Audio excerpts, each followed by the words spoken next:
Hey everybody, welcome back to my channel. My name is Micah. You guys are rocking with me on Micah's Intellectual Corner. On today's history reaction, we're going to be reacting to Napoleon's defeat, Aspern in 1809, another epic history TV series. Guys, don't forget to check out my short series today in history. With that being said, let's go ahead and get right into it, guys. An epic history TV History March collaboration, supported by our sponsor, Osprey Publishing. In 1809, France, under Napoleon Bonaparte, was the most powerful nation in Europe. But the French Emperor's invasion of Spain and Portugal the previous year had failed to deliver the easy victory. Yeah, so that's, I'm pretty sure, that's where we left off last time. Is pretty much Napoleon and his troops just got finished entering and starting the Peninsula War. And pretty much Napoleon had started already going back towards France, but it was still kind of eating up and bogging down everything as the Spanish people resisted. But yeah, let's go ahead and get back into it though, guys. The Emperor's invasion of Spain and Portugal the previous year had failed to deliver the easy victory he'd expected. And with many of Napoleon's best troops and commanders now tied down in Spain, an old enemy prepared to challenge France once more.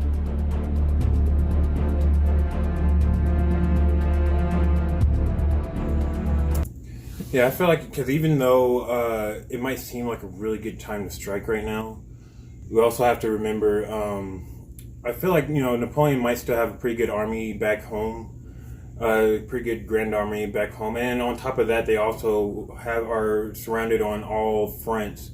Or not on fronts, but on their entire eastern front of puppet states, you know what I'm saying? That's kind of blocking them from that part anyway, so yeah, let's go ahead and get back into it though, guys. Austria had been preparing for war with France since her last humiliating defeat at Austerlitz in 1805. Now, with Napoleon busy in Spain and a British promise of cash subsidies, plus a supporting attack in northern Europe, it looked like the ideal time to strike. This time, Austria's armies would be led by Archduke Charles, Emperor Francis's younger brother. At 37, he was 2 years younger than Napoleon, but already had 15 years' experience of high command. And he was learning from past defeats. He'd begun to reform the Austrian army along French lines, copying Napoleon's corps system and introducing new infantry. Well, it's good that he went ahead and reformed them, because the last time I remember in our Napoleonic infantry tactics video, their infantry tactics were really bulky and big, if I am not mistaken. It was not the ideal formation that you wanted to go up against the Napoleonic Wars sort of system, but let's go ahead and get back into it though, guys. Copying Napoleon's corps system and introducing new infantry tactics.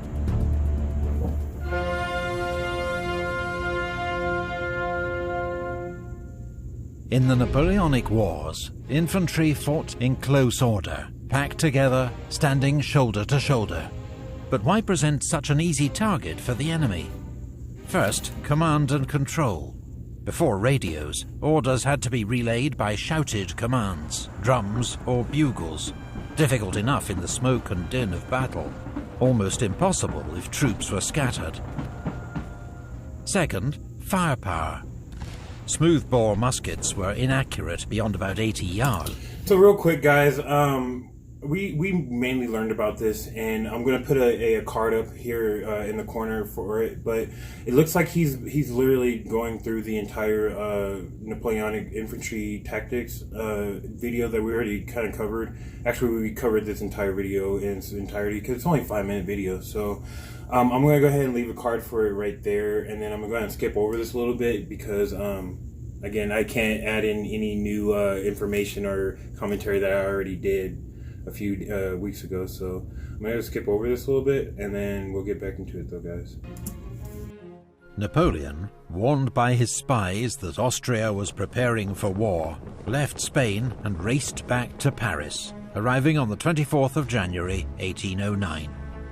The French army in Germany, commanded by Marshal Berthier, would need urgent reinforcement. So Napoleon summoned units from Spain, called up young conscripts, and soldiers from his German allies in the Confederation of the Rhine. La Grande Armée was no longer the finely honed instrument of 1805, but with Napoleon at its head, it was still a formidable force. Archduke Charles ordered diversionary attacks in Poland and northern Italy. I guess the army back home isn't as, rock solid as we once saw it with all the young conscripts. I'm sure those are a lot of probably 16 to 18-year-olds and stuff, probably. Probably even some 15-year-olds and 14-year-olds spread in there, because this is like 200 years ago. But on top of that, I'm surprised that he didn't call on more of his allies on the Eastern Front that was like right there, like from the Kingdom of Holland or the Westphalia region of Germany. Definitely could have helped, but let's go ahead and get back into it though, guys. Duke Charles ordered diversionary attacks in Poland and northern Italy, but launched his main attack against France's ally, Bavaria, on the 10th of April. It came a week earlier than Napoleon had expected and caught the French Emperor by surprise. Charles was relying on a rapid advance, but a last-minute change of plans, torrential rain, and a slow-moving baggage train slowed progress to a crawl. Marshal...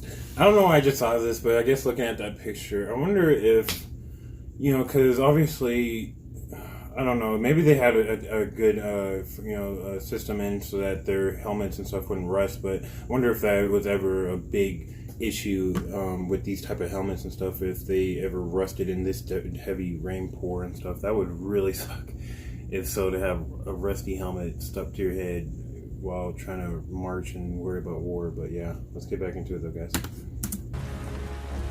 Marshal Berthier was a brilliant chief of staff to Napoleon, but an indecisive field commander.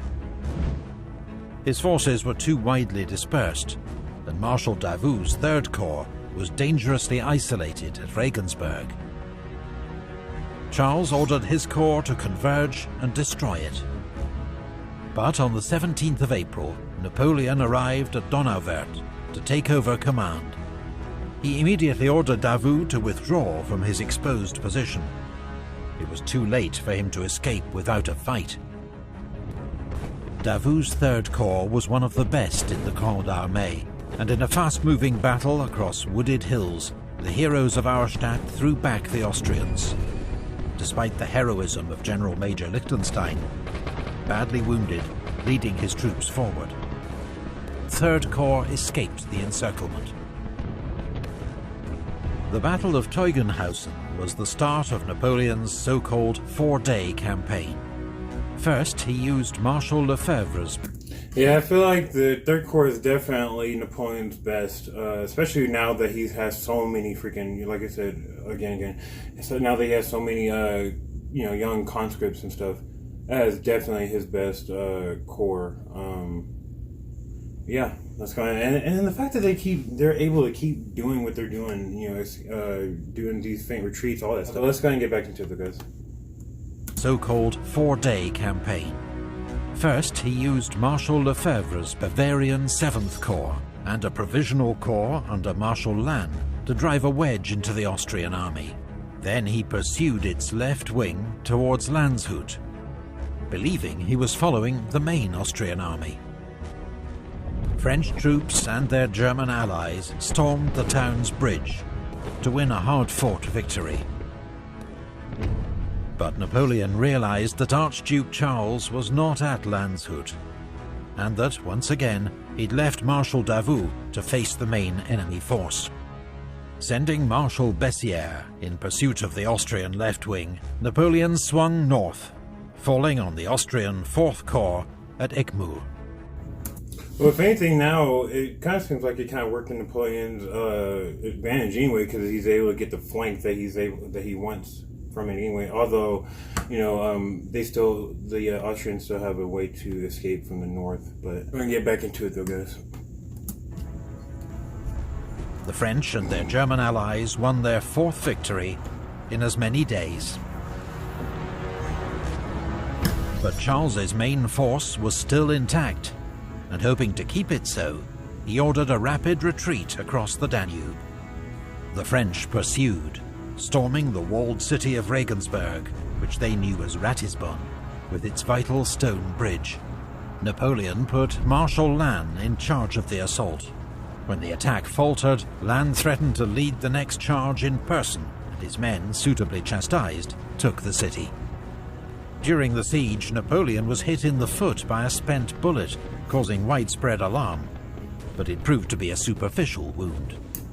Yeah, I'm pretty sure that they were pretty scared on that one, but especially, I'm thinking Napoleon, and they know that is pretty low, numbers if he's gone, that they win, but I'm sure they were pretty scared. Let's go and get back into it though, guys. Stubborn Austrian resistance had allowed Archduke Charles and his army to escape across the Danube. Napoleon had cut the Austrian army in half, but both sections now retreated in good order towards Vienna. Napoleon led his forces in pursuit, detaching Lefebvre's Bavarian Corps to deal with a popular revolt in Tyrol, and Third Corps and the Württemberg 8th Corps to guard his line of communications. Damn, now they're like almost out. Well, obviously they're not almost. They're outnumbered now with almost like what Napoleon's 90% of his army is almost like teenagers and stuff. So we can kind of start seeing why this might be the reason why he's going to lose this battle. But let's kind of get back into it though, guys. Charles chose not to defend the capital, which surrendered on the 13th of May after a short bombardment. Instead, Charles and the Austrian army lay in wait across the Danube. Napoleon was now down to 80,000 men, facing 110,000 Austrians. Charles's army had fought bravely and well throughout the campaign, but Napoleon still had a low opinion of Austrian troops and decided to attack.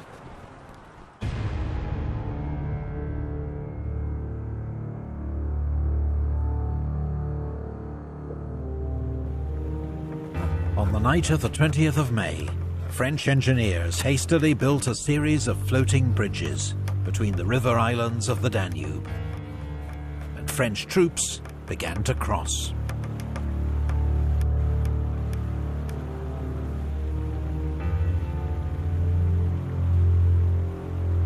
By noon the next day, Napoleon had most of Massena's 4th Corps and his cavalry across the river, about 24,000 men and 40 guns, holding the villages of Aspern and Essling. Napoleon expected the Austrians to retreat once more, and that he'd only face a rear guard.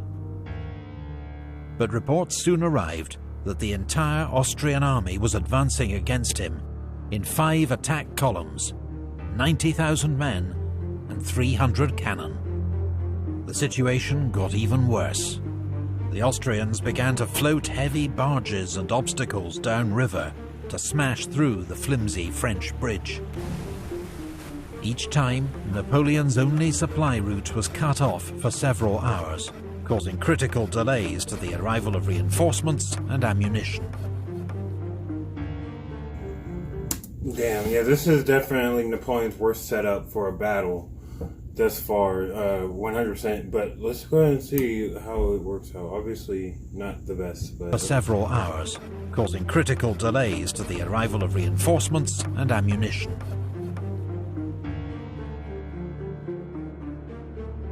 The battle began around 2:45 p.m. as infantry of the Austrian First Column attacked Aspern. The village was soon under attack from 3 sides. General Molitor's French garrison clung on desperately, fighting hand-to-hand in the streets and suffering 50% casualties. 50% casualty? That's literally a suicide mission. That's literally, I feel like, the definition of cannon fodder right there. Is just, you're gonna die, but, at least you died for your country. That's freaking crazy. Alright, let's go back, guys. And suffering 50% casualties. To support the defenders of Aspern, Napoleon ordered cavalry to charge the Austrian third column. But they could not break through the Austrian infantry, closed up in their battalion mass formation. At 6 p.m, Archduke Charles ordered General Bellegarde's second column to take Aspern at any cost. Charles himself rode among the front ranks, urging the men forward. In ferocious fighting, the Austrians took the village. Napoleon immediately sent in newly arrived reinforcements to recapture it. About the same time, the Austrian Fourth Column began its attack on the village of Essling, where Marshal Lannes had taken charge of defences while he waited for his own corps to cross the Danube. The first Austrian assault was repulsed.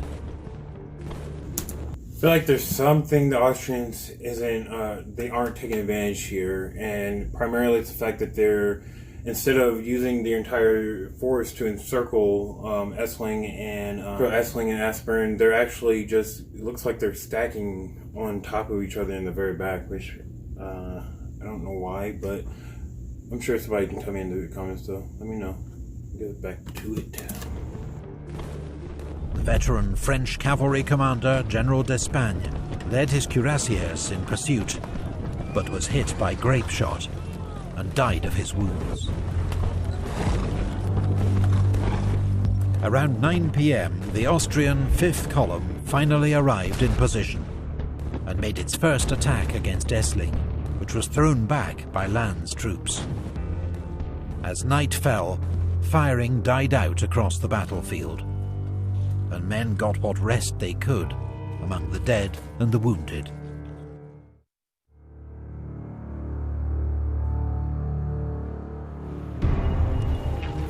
Overnight, Second Corps and the Imperial Guard crossed the Danube to reinforce Napoleon's army.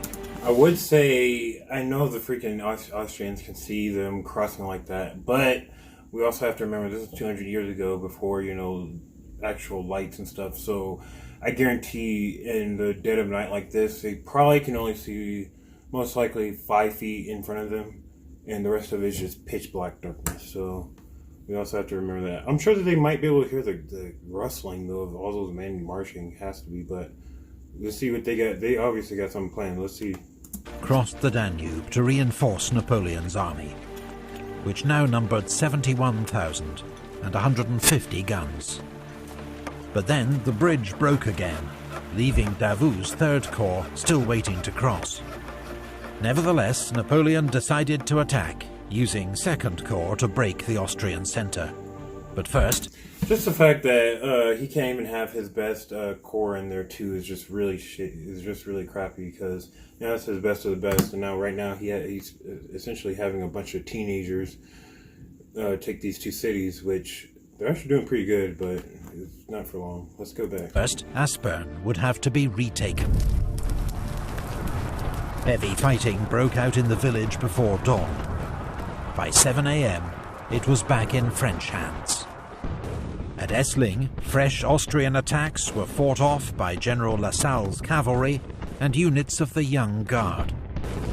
With both flanks secure, Napoleon launched his main attack in the centre with Lannes' Second Corps.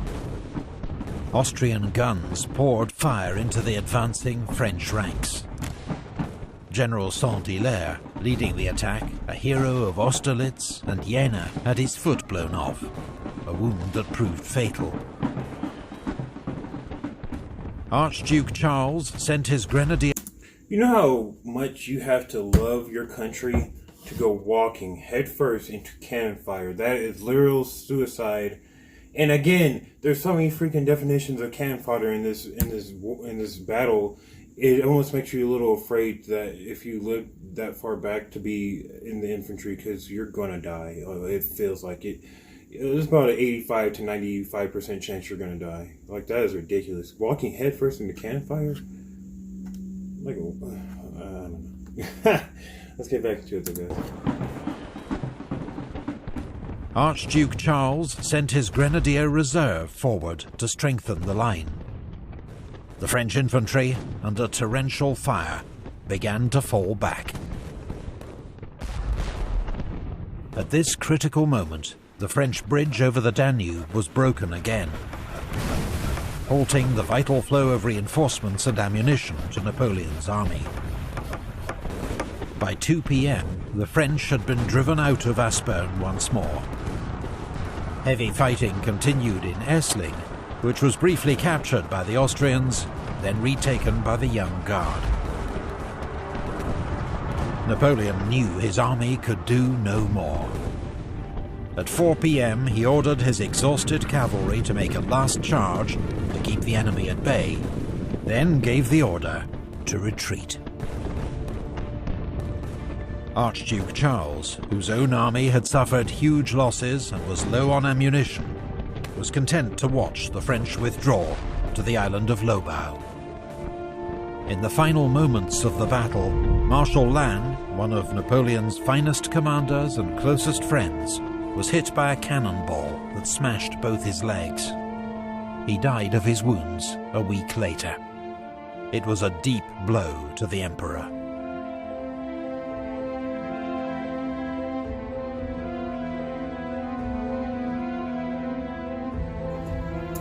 So not only did we see Napoleon's actual first loss with him in the forefront, but we are seeing, his most favorite and, arguably his best marshal dying from a needless wound of getting smacked with a freaking cannon in his knees, essentially. But yeah, it's pretty sad. Let's go and get back into it, guys.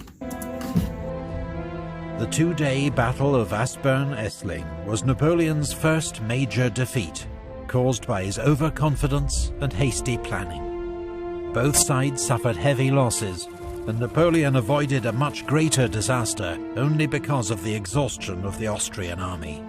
The French Emperor had learned new respect for the Austrians. Under Archduke Charles, they had fought bravely, with greater confidence, organization, and leadership. Within days of his defeat, Napoleon had summoned reinforcements to join him on the Danube, and begun planning his revenge.